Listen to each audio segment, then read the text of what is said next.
All right, welcome back for another deep dive.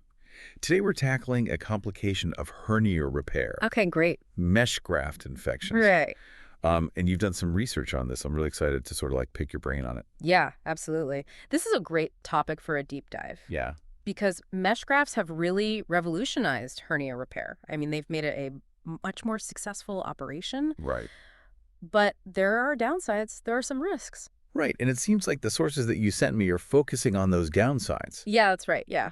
This is all about the infectious complications of mesh. Right, so before we dive into the infections, can you just give like a real quick recap of what a hernia is Yeah, sure. and why mesh is even used in the first place? So a hernia basically happens when an organ or some fatty tissue part of your insides Uh-huh. pushes through a weak spot in the muscle or the tissue that holds it in, the abdominal wall. Okay. So you can imagine an overstuffed suitcase Yeah. and then something, bursts through. Right. That's basically what's happening inside your body. Right. So things like straining or lifting heavy things or even chronic coughing can cause this. Oh, why? And so mesh grafts basically are used to act like a reinforcement patch to hold everything in. Okay, so it's like a super strong internal bandage. Exactly. Yeah, that's a great way to think about it. Okay.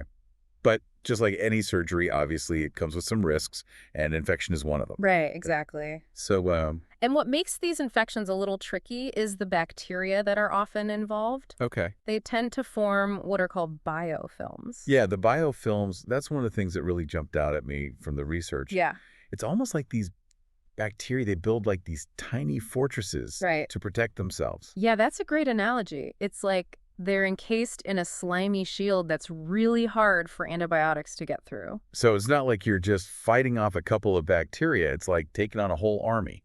Right. That's a much better way to think about it than individual bacteria. It's really like we're dealing with a well-organized community. Wow. And some of the usual suspects that we see in these infections are bacteria like Coagulus negative Staphylococcus Okay. and Staphylococcus aureus. Staph aureus is like a biggie. Staph aureus is like a huge cause of infections in general, so it's no surprise that it's a problem here.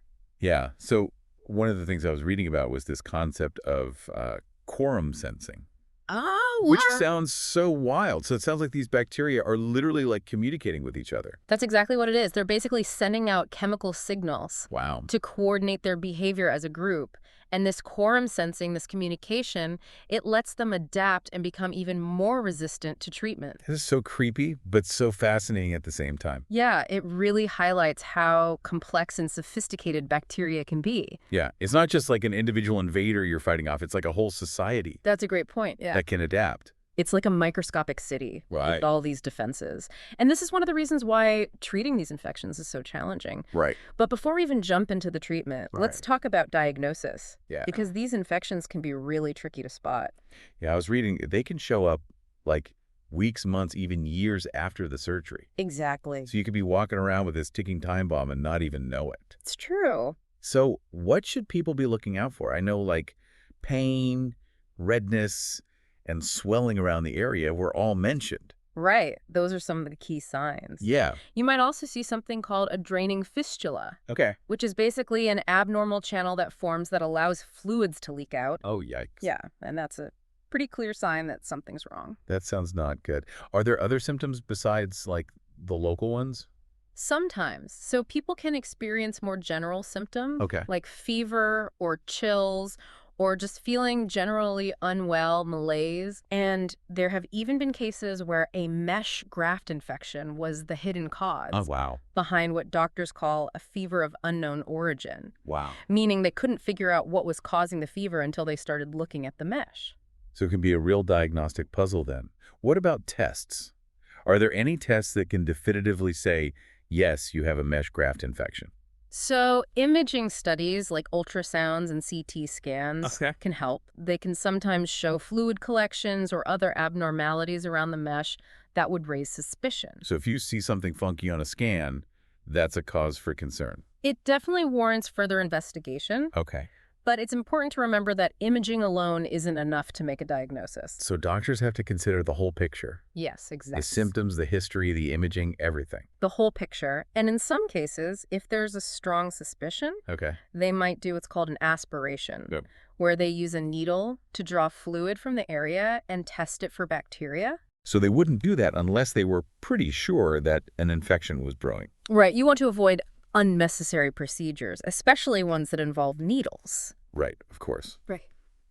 Okay, so we've established that these infections are caused by some pretty sneaky bacteria that can be hard to diagnose. Right. But the big question is, how do you treat them? And that's what we'll get into in the next part of this deep dive. Stay tuned. Okay, great. Okay, so we've got these infections that can be hard to even diagnose, Right. caused by some pretty sneaky bacteria that are really good at protecting themselves. Yes. So treating these infections sounds like a delicate balancing act. It really is. You want to get rid of the infection, obviously, but you don't want to compromise the hernia repair in the process. Right, because you don't want to have to go back into surgery again. Exactly. Nobody wants that. So where do you even begin with treatment? I mean, is it just a simple course of antibiotics, or is it a lot more complicated?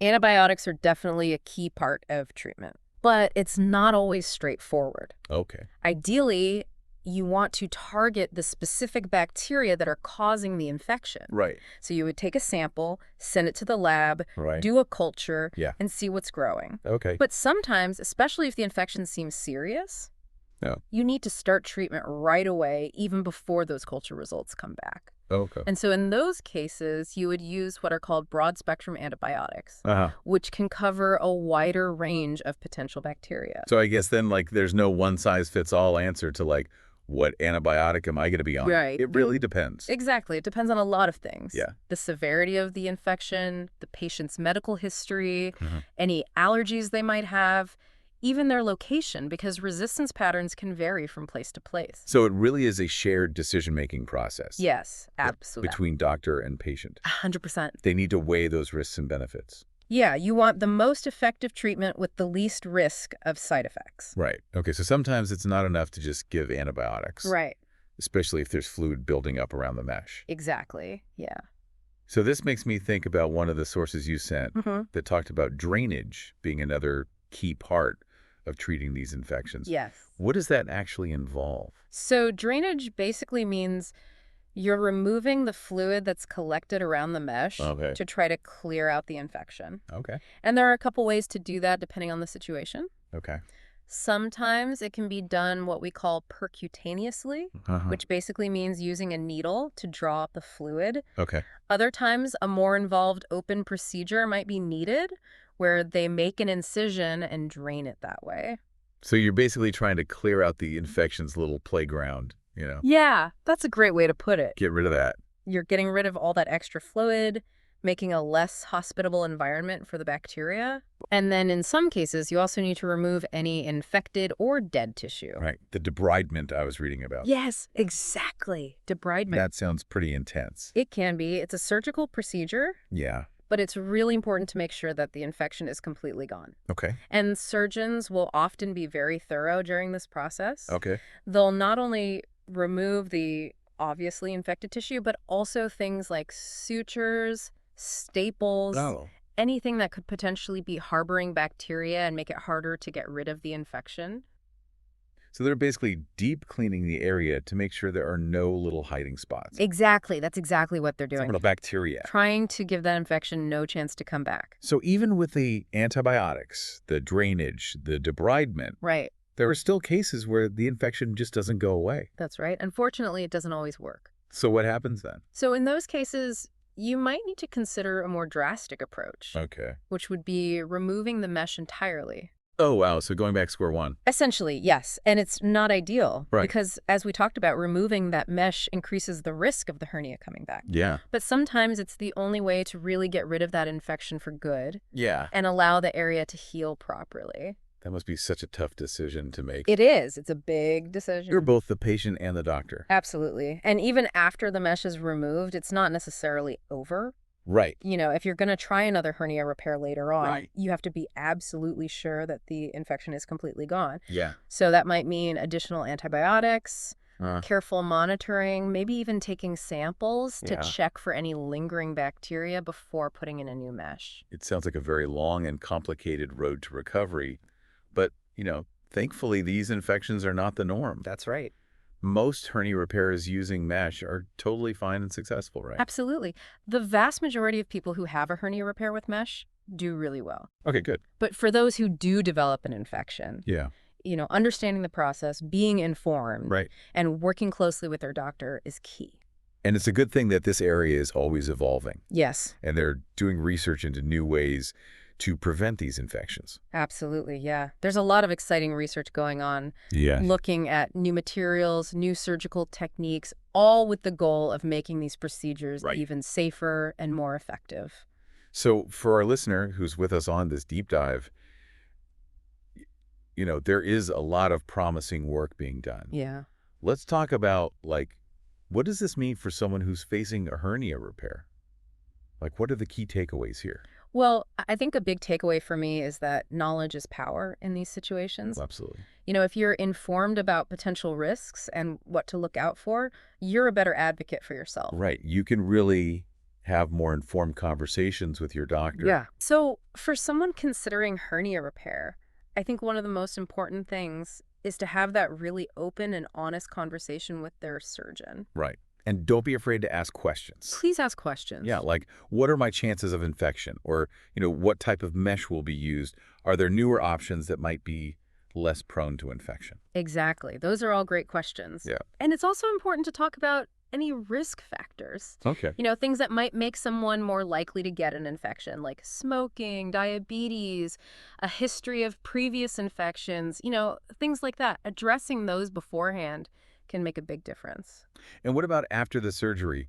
What are some red flags that should make you call your doctor? I mean, we talk about pain, redness, swelling, any unusual drainage. Right. But is there anything else? Just pay attention to your body. Yeah. If you start feeling generally unwell, fever, chills, anything like that, just don't hesitate to call. It's always better to be safe than sorry. And, even if you do develop an infection, it can be a challenging process. Yeah. But it's not the end of the world. There are treatments available, Right. and they've come a long way. And this is where all that research we were talking about comes in. Right. Like the new materials, new techniques. I was really interested in the research that is being done on these mesh materials that are designed to actually resist bacteria. Yeah, there's some really cool stuff out there. Yeah. Some researchers are looking at coatings that can make the mesh less sticky for bacteria, Uh-huh. while others are looking at materials that naturally have antibacterial properties. Wow. It's a really exciting area of research. So even though mesh graft infections are a real concern, Yeah, it sounds like there's a lot of effort going into preventing and treating them. absolutely. There's a lot of promising work being done. Well, this has been a fascinating deep dive into the world of med graft infections. Yeah, it has. I feel like we've learned a lot. We talked about the types of bacteria involved, the challenges of diagnosis, the different treatment options, and of course, all the exciting research that's kind of shaping the future of hernia repair. It's been great talking about all this with you. Yeah, this is awesome. And to our listeners, thank you so much for joining us on this deep dive. We hope you found this exploration informative. Yes, thanks for listening. And remember, knowledge is power. The more you know about your health, the better you'll be able to navigate any challenges that come up. Thanks again for listening.